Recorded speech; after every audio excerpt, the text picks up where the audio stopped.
Lorsque Jésus proclame ce mot heureux, à ce moment bien précis, l'homme répond impossible.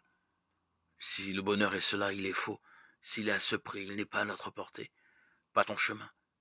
Qui nierait cet affrontement entre l'homme et Jésus?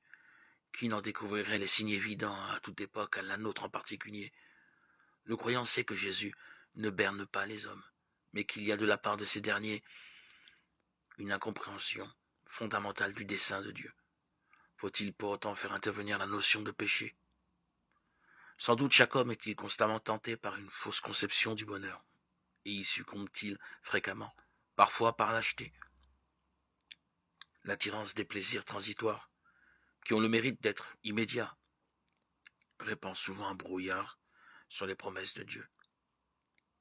Mais il faut considérer le problème davantage en profondeur.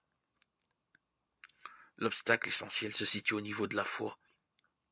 C'est l'incompréhension de l'ineffable révélation, celle du Dieu amour.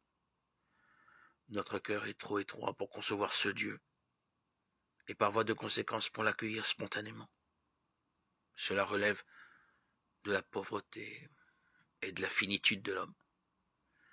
Les béatitudes réclament de nous un saut vertigineux dans la foi.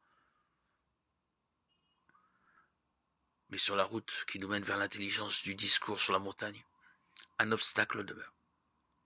On parle du Dieu de l'amour, de la miséricorde, du pardon, du Dieu qui donne gratuitement.